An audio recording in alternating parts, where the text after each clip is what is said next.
Chers doctorants, chers chercheurs, bonjour. L'objectif de la séance d'aujourd'hui est de parler de la normalité de la distribution des variables.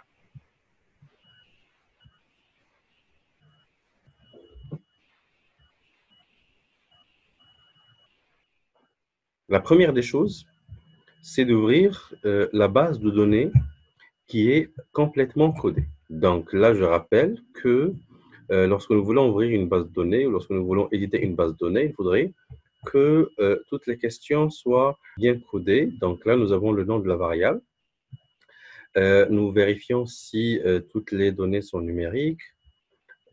Et par la suite, on ira voir est-ce que nous pouvons éditer des choses pour préparer ces données. Est-ce que nous avons des variables manquantes ou des données manquantes et est-ce que nous avons des rôles des variables. Donc, j'avais dit que les rôles des variables, plus ou moins, on n'en aura pas besoin véritablement ici parce que nous n'allons pas effectuer des analyses statistiques automatisées de type data mining, mais nous allons nous contenter des rôles que nous allons attribuer à ces mêmes données.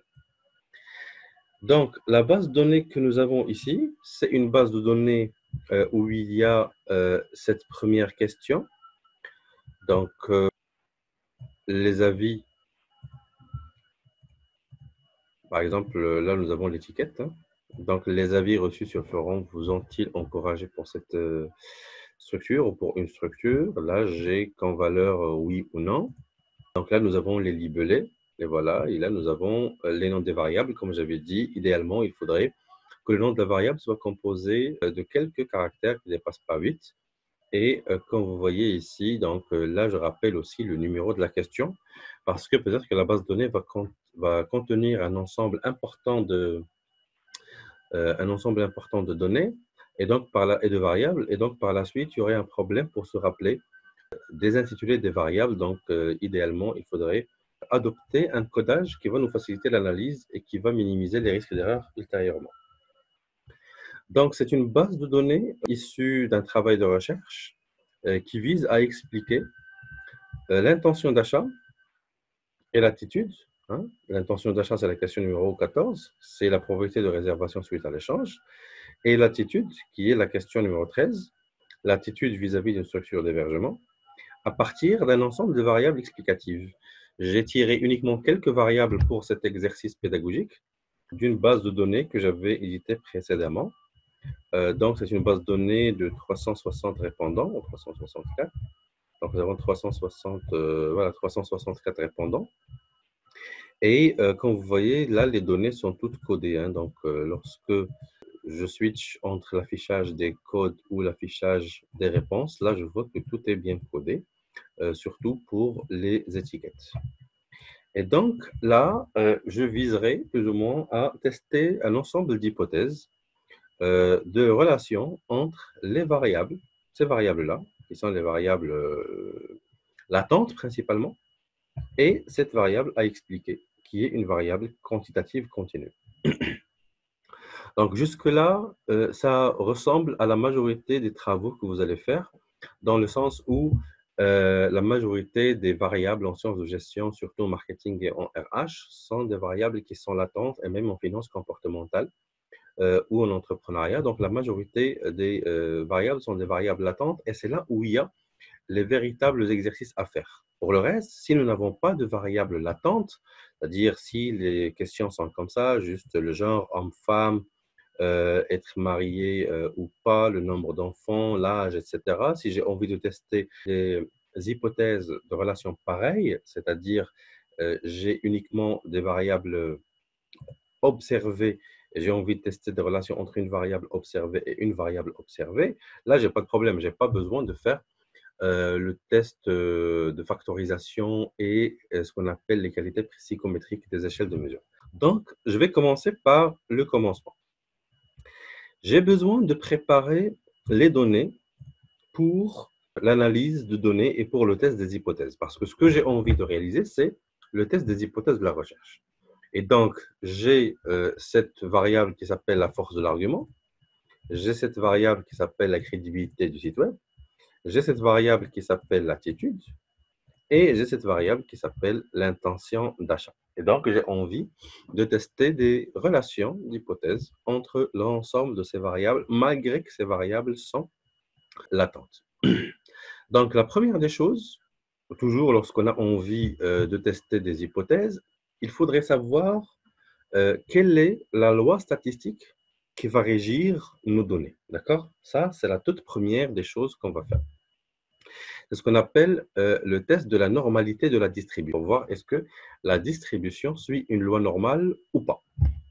Je rappelle rapidement que la loi normale s'appelle aussi la loi de Laplace-Gauss. Et c'est une loi pour les variables aléatoires continues, d'accord? Lorsque la majorité de mes données ou de mes variables sont quantitatives continues.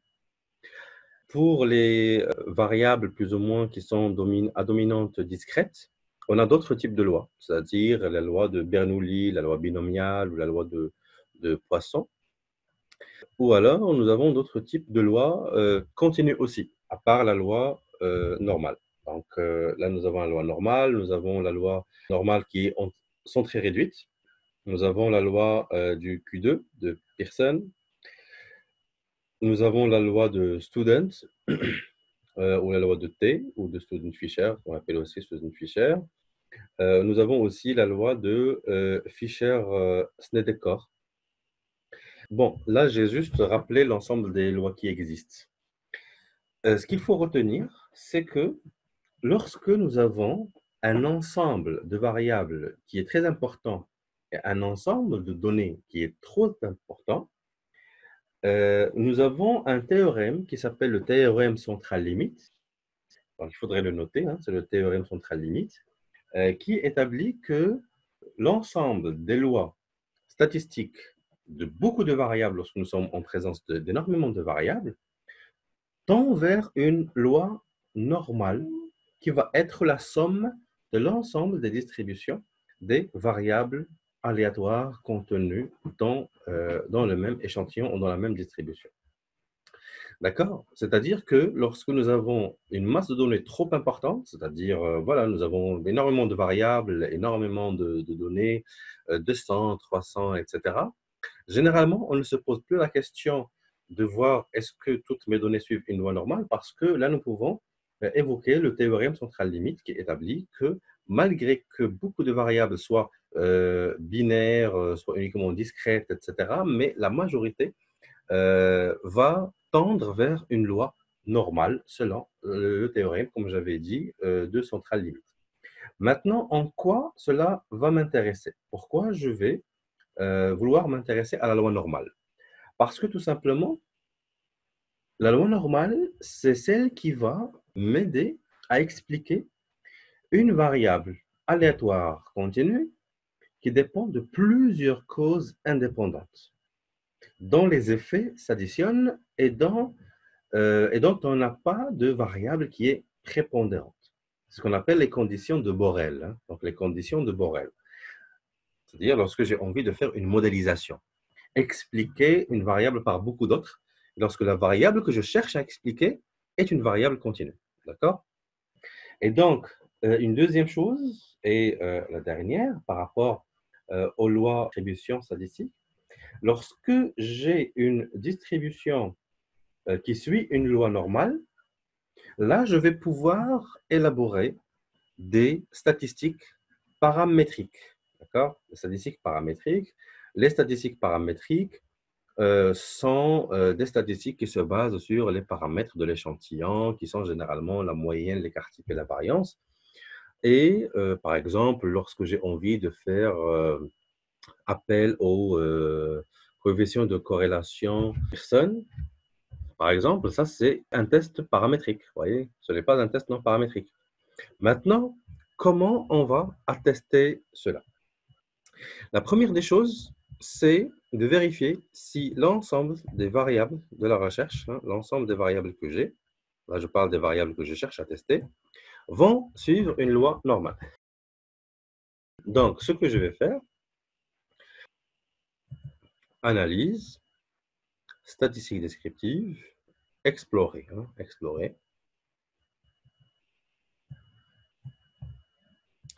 Et là, je vais prendre l'ensemble des variables que j'ai. Donc, de la question numéro 1 jusqu'à la question numéro 14. Donc, je clique sur Shift pour sélectionner l'ensemble de ces variables-là. Et je les précise comme étant des variables dépendantes. Moi, j'ai envie de les considérer comme variables dépendantes, non pas parce que j'ai envie de tester les relations d'hypothèse, mais parce que j'ai envie que SPSS me considère chaque variable en tant que telle pour vérifier est-ce qu'elle vérifie les conditions de la normalité de la distribution. Et donc, je vais cliquer sur Tracer et je clique sur Tracé de répartition gaussien avec les tests. Moi, j'ai besoin d'avoir les tests de normalité. J'ai besoin d'avoir les tests de la normalité. Pas besoin d'avoir les tiges feuilles. Je pourrais avoir les histogrammes, si je veux. J'ai les boîtes à moustaches qui vont être éditées automatiquement et je vais vous montrer comment on interprète tout ça. Donc ça, c'est la première méthode. Je clique sur poursuivre. Pas besoin de faire autre chose, hein. Vous pourrez demander la statistique descriptive si nous voulons. Les options, je pourrais choisir d'exclure les observations incomplètes. Je n'ai pas besoin de faire un bootstrap ici. Le bootstrap, c'est lorsqu'on va générer des pseudo-échantillons, lorsque notre échantillon est trop faible. Par exemple, si j'ai un petit échantillon de 30, de 25 ou autre, et j'ai vraiment besoin de faire cela, là, on va simuler des échantillons selon la technique de bootstrap. Et donc, on pourrait générer, par exemple, 1000 personnes à partir des 30 que nous avons, juste pour permettre à certains tests statistiques ou à certaines manœuvres statistiques d'être effectives. Donc là, je n'ai pas besoin parce que j'ai un nombre important de répondants, donc j'en ai pas besoin. Voilà, ça vient, voilà. Donc, là, il me donne un récapitulatif de l'ensemble des observations. Donc, je vérifie que j'ai 364 répondants. Je n'ai pas beaucoup de variables, de données manquantes ici. Très bien. Par la suite, on passe au descriptif pour chaque variable. Pour chaque variable, il me donne la moyenne. Bon, toutes les statistiques descriptives, parce que j'ai coché sur statistiques descriptives, donc il va me donner la moyenne, variance, médiane, écart type, minimum, maximum, la plage, le coefficient d'asymétrie et d'aplatissement. Donc, il va me donner tout ça. Pas besoin de cela là tout de suite. Moi, j'ai besoin des tests de normalité. Voilà. Donc, les tests de normalité que vous voyez là, j'ai deux tests.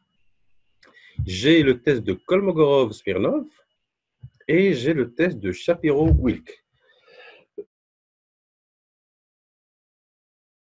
Ce sont les principaux tests de normalité sur lesquels on se base pour vérifier si effectivement les données suivent une loi normale ou pas. Là, je parle des données de la population et non pas de l'échantillon, pour essayer d'opérer les statistiques paramétriques. Donc, nous avons les deux parce que le test de Shapiro-Wilk, c'est un test statistique dédié uniquement au test de la normalité. C'est à ça que sert ce test-là. Et le test Kolmogorov-Smirnov, c'est un test non paramétrique qui s'adapte à tout type d'analyse, c'est-à-dire pas uniquement l'analyse de la normalité. Et son principal rôle, c'est qu'il compare les distributions des variables. Soit le test Kolmogorov-Smirnov va tester la distribution de deux variables, soit le test de Kolmogorov-Smirnov va comparer une distribution donnée, une distribution observée, à une distribution théorique. Dans notre cas ici, la distribution observée, c'est celle des variables que j'ai, et la distribution théorique, c'est la distribution de la loi normale. Vous voyez? Et donc, c'est à ça que sert le test Kolmogorov-Smirnov. Mais le test de Shapiro-Wilk, pourquoi on nous donne ces deux tests? Parce que le test de Shapiro-Wilk, c'est un test qui est très sensible. Lorsqu'on est face à des échantillons qui sont importants. Et donc, parfois, le test de Shapiro-Wilk dit que voilà, l'échantillon ne provient pas d'une population qui suit une distribution normale, juste parce que c'est un indicateur qui est extrêmement précis, extrêmement sensible. C'est pour ça qu'on le complète par le test de Kolmogorov-Smirnov et on fait un arbitrage entre les deux tests.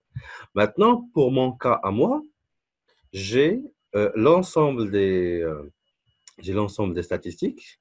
Donc, pour interpréter les statistiques, je vais me baser sur le seuil de signification, le SIC. C'est le seuil de signification alpha. Pour les tests de normalité, il faut que l'alpha, cet alpha, c'est-à-dire le seuil de signification, la probabilité de alpha, il faudrait qu'elle soit supérieure à 0,5 pour Kolmogorov-Smirnov et supérieure à 0,2 pour Shapiro-Wilk. Là, vous allez me dire, non, il faut qu'elle soit inférieure. Non, je vais vous dire que pour le test de normalité, on cherche à accepter H0. On ne cherche pas à rejeter H0. C'est l'inverse de l'ensemble des tests statistiques ordinaires. Parce que ça, c'est un test de distribution. Ce n'est pas un test de relation. D'accord? Et donc, l'hypothèse H0 stipule que la population provient, ou que l'échantillon provient d'une population qui suit une loi normale. L'hypothèse alternative H1, l'échantillon ne provient pas d'une population qui suit une loi normale. Et donc, les tests de Kolmogorov-Smirnov et les tests de Shapiro-Wilk me disent que les données proviennent de populations qui ne suivent pas une loi normale. Tout simplement. Pour vérifier cela, là, il me donne un peu les histogrammes, mais il va me montrer les tracés. Donc, les tracés,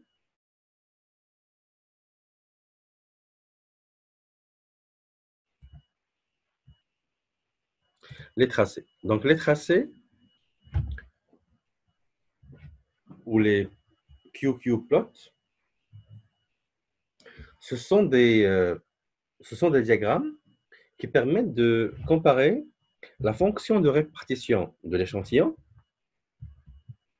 que j'ai là, c'est la valeur observée, avec la valeur normale attendue, c'est-à-dire ce qu'elle aurait, ou la distribution qu'aurait une loi normale, de même moyenne et de même variance que les variables que j'ai là. Et donc, il faudrait qu'elles soient identiques. Vous voyez? Il faudrait qu'elles soient identiques. Là, je n'ai pas de distribution identique. Parce que, bon, la majorité de mes questions-là sont des questions où il y a uniquement de 1 à 5. Hein, donc, je ne fais que de 1 à 5 pour la majorité. Donc, là, je vais voir un peu. Il faudrait qu'elles soient alignées là. Si nous avons la même moyenne et la même variance. Et là, c'est un diagramme d'écart par rapport à la normale. Donc, ça, c'est la normale. Et ça, c'est l'écart par rapport à la normale. Vous voyez? Donc, c'est ce que devaient être plutôt mes données. Et là, nous avons un aspect qui est plutôt en déphasage. Et donc, je vérifie la même chose. Donc, ça, c'est le box plot. C'est la boîte à moustache, vous voyez. Hein, donc, il n'y a pas de répartition qui est équitable. Ça n'a même pas l'allure d'une boîte à moustache. Je continue. Donc, vous voyez, ça, c'est l'histogramme. Ça, c'est l'histogramme. Donc, si j'ai envie d'avoir le même histogramme, mais avec la courbe de Gauss, je pourrais le demander. Analyse, statistique descriptive, fréquence. Je vais prendre cette variable-là et je vais demander l'histogramme avec la courbe de Gauss. Poursuivre. OK. Je l'aurai en bas.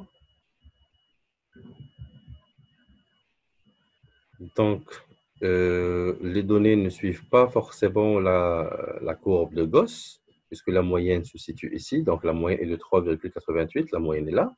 Mais ils ne sont pas symétriquement répartis autour de la moyenne. Hein. J'ai deux modalités qui sont trop importantes à droite et j'ai de faibles modalités à gauche. Donc, ce n'est pas une répartition symétrique à 100%, et donc, je n'ai pas ici une répartition de loi normale. Je continue. Par rapport à la deuxième variable également, je vérifie les boîtes à moustaches. Celle-là, d'accord, un petit peu, mais j'ai une condensation en bas et non en haut de la moyenne. Donc là, c'est la moyenne. Boîte à moustache encore. Vous voyez, je n'ai pas de boîte à moustache qui est vraiment bien faite. Bon, déjà, ça peut être dû à la nature des variables. Voilà, ça, c'est une boîte à moustache qui est relativement où il y a une petite répartition plus ou moins équitable, mais tout est Voilà, mais bah, les moustaches ne sont pas bonnes, hein. Là, j'ai la répartition entre la moyenne et l'écart type, comme vous voyez. Mais là, je n'ai pas véritablement de minima et maxima qui sont aussi qui sont bons. Donc, toutes mes boîtes à moustaches ne sont pas excellentes. Celle-là, plus ou moins, oui, plus ou moins, mais elle n'est pas symétrique. Elle n'est pas symétrique autour de la moyenne. Donc, toujours, je cherche la symétrie par rapport à la moyenne. Et donc, voilà, celle-là, elle est relativement bonne. Celle-là, elle est relativement bonne. C'est la question numéro 13. C'est l'attitude, le premier item de l'attitude. Elle est assez bonne, donc je pourrais dire, voilà, vous voyez, elle s'approche un peu de la moyenne, mais quand même, là, elle s'écarte significativement, malgré que la boîte à moustache est bonne. Toujours, nous avons besoin de croiser l'ensemble des tests et l'ensemble des critères pour prendre une décision. D'accord? Je n'ai pas besoin de prendre uniquement les boîtes à moustaches pour décider. Non, la décision vient de tests statistiques. Donc là, je vois que les questions de l'attitude sont plus ou moins bien distribuées. Donc, j'ai une répartition symétrique par rapport à la moyenne. Donc, ça c'est la moyenne, c'est l'écart type, les bornes supérieures et inférieures. Et là, nous avons les valeurs extrêmes qui sont plus ou moins bien organisées. Tout dépend, OK, OK. Mais quand même, cela ne suit pas la normalité. Donc, est-ce que ça suffit pour que je prenne une décision? Non. Parce que si je vais me contenter uniquement de cela, je vais dire mes données ne suivent pas une loi normale et donc j'irai directement faire des statistiques non paramétriques. Or, ce n'est pas ce que j'ai envie de faire parce que j'ai envie quand même de faire des statistiques paramétriques et donc je verrai est-ce qu'il y a d'autres méthodes qui peuvent me permettre de passer aux statistiques paramétriques. Donc là, nous avons vérifié deux options. Donc, la première option, c'est l'option du test de Kolmogorov-Smirnov et de Shapiro-Wilk. D'ailleurs, ce ne sont pas les seuls et uniques tests statistiques. Nous avons le test Q2, nous avons le test Lilly-Force, nous avons le test Anderson-Darling, nous avons le test de Jarque-Berra. Mais bon, en tout cas, pratiquement tous, ils donnent les mêmes résultats si Kolmogorov-Smirnov et Shapiro-Wilk ne sont pas significatifs. La deuxième option, c'est de se contenter uniquement. La deuxième option, c'est de se contenter uniquement des tracés. Donc, il y a des thèses, il y a des travaux de recherche qui se contentent uniquement des tracés des plots, des QQ plots, pour montrer la distribution de la variable par rapport à la moyenne. Donc, si je vois qu'il y a un alignement, je pourrais accepter. Je pourrais dire qu'il y a de légères aberrations, mais je peux quand même accepter. Nous avons une troisième option, c'est l'option proposée par Caricano, Puyol et Bertrand Dias. Ils disent que nous pouvons évaluer une distribution, et là, eux, ils parlent des sciences de gestion du point de vue particulier. D'accord? Là, nous ne sommes pas vraiment dans les statistiques robustes, nous ne sommes pas dans la statistique dure. Ils disent, il y a une option, c'est de vérifier les coefficients d'asymétrie et d'aplatissement. Les coefficients d'asymétrie et d'aplatissement de la distribution, et essayer de voir est-ce que les coefficients d'asymétrie et d'aplatissement sont acceptables ou pas. Et donc, comment on fait? Statistique descriptive, fréquence. Là, je vais prendre l'ensemble de mes variables. Donc, de la question numéro 1, non, de la question numéro 2, pardon, jusqu'à la question numéro 14. Et je vais demander à avoir la symétrie et l'aplatissement. C'est le skewness et le kurtosis. Pas besoin d'avoir ça. Pas besoin d'avoir quoi que ce soit.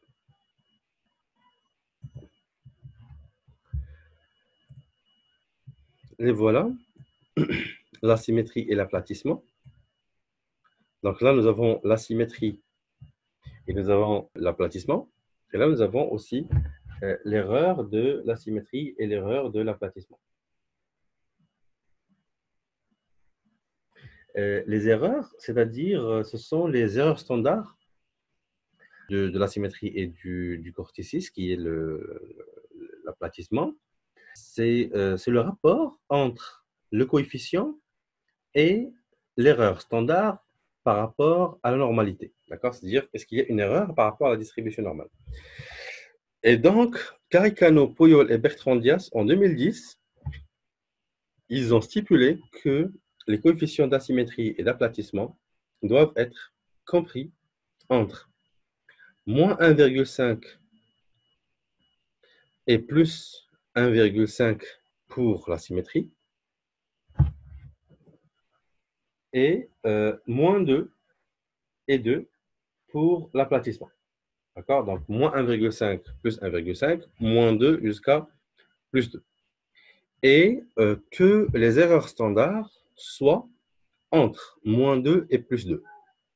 Si c'est compris entre moins 2 et plus 2 pour toutes les erreurs, que ce soit d'asymétrie et d'aplatissement, on peut accepter la normalité pour le cas particulier des sciences de gestion lorsque nous ne cherchons pas à avoir une très très grande précision des statistiques. Ça, ce sont les erreurs d'asymétrie et d'aplatissement. Les voilà, l'erreur d'asymétrie et l'erreur d'aplatissement, c'est l'erreur standard, c'est-à-dire l'erreur avec laquelle la symétrie s'écarte de la distribution normale, et ça, c'est l'erreur de la distribution du courtocisme par rapport aux valeurs de la loi normale. Et donc, je rappelle, par rapport à l'évaluation d'une distribution quelconque, dans le cas d'une loi normale parfaite, la symétrie devrait être égale à 0, c'est-à-dire que c'est parfaitement symétrique. Ce qui indique que la distribution est parfaitement symétrique autour de la moyenne. Donc, les auteurs, qui sont Caricano et Puyol, stipulent qu'il est véritablement impossible de trouver une distribution parfaitement symétrique. Et donc, on accepte un coefficient compris entre moins 1,5 jusqu'à moins 2, avec un degré de précision entre 1 et 1,24. Et en ce qui concerne l'aplatissement, c'est-à-dire on observe la forme de la courbe de la cloche, et dans le cas où la forme de la courbe serait effectivement et parfaitement celle d'une cloche, le kurtosis va aussi tendre vers 0, ce qui est, dans la pratique, très difficilement observable, et donc on peut aussi accepter un coefficient kurtosis compris entre moins 2 et 2. Et donc, ça pourrait être une condition d'acceptation de l'asymétrie et de l'aplatissement dans la mesure où nous cherchons à valider des relations d'hypothèses et nous ne voulons pas avoir des modèles prédictifs exacts. Si l'objectif maintenant de la thèse est de prédire des comportements, de proposer des modèles prédictifs exacts en finance ou quelque chose qui est vraiment chiffré, il faudrait revenir aux tests Kolmogorov, Smirnov et Shapiro-Wilk pour vérifier quels sont les tests statistiques que vous devez faire pour effectivement dire si la distribution suit une loi normale ou pas. Maintenant, si jamais la normalité n'est pas observée, qu'est-ce qu'on doit faire? C'est-à-dire, est-ce que c'est bon? On se dit, on va se contenter uniquement des statistiques non paramétriques? Non. C'est-à-dire, on a la possibilité d'appliquer des statistiques non paramétriques, d'accord? Mais généralement, les statistiques non paramétriques ne nous donnent pas de force de la relation et donc généralement, elles ne sont pas concluantes. Et donc, on pourrait aussi, malgré que les données ne suivent pas la normalité, on peut appliquer des tests robustes, c'est-à-dire non sensibles à la normalité, comme le test T, l'ANOVA, les régressions et les plans d'expérience. Et on doit aussi penser à avoir des analyses de données en équations structurelles. Les équations structurelles qui prennent le maximum de vraisemblance sont aussi des statistiques qu'on peut faire si nous n'avons pas une normalité de distribution. Là, c'est généralement les statistiques sous PLS, partial least square, sont aussi des statistiques possibles si jamais nous n'avons pas les conditions de la normalité qui sont réunies. Et la dernière chose, si nous avons un échantillon qui est suffisamment grand, c'est-à-dire 400, 500, 600, même celui-là, le 300, auquel on peut considérer que c'est un échantillon suffisamment grand. Donc, généralement, dès lors que l'échantillon dépasse les 200, on peut, comme j'avais dit au début, on peut dire que le théorème central limite de Laplace stipule que, malgré que les données individuelles ne suivent pas une loi normale, une moyenne issue de toutes ces données suivra une tendance de loi normale et nous cherchons à tester un modèle global. Nous ne cherchons pas à tester uniquement des relations binaires. Vous voyez, lorsque vous cherchez à tester un modèle global, là, vous allez pouvoir mettre en avant le théorème de centrale limite de Laplace et dire que vous testez un modèle global et donc la sommation de l'ensemble des variables pourrait tendre vers une loi normale malgré que les variables ne suivent pas une loi normale. Ma présentation touche à sa fin. Je vous remercie de votre attention et je vous retrouve dans une vidéo prochaine.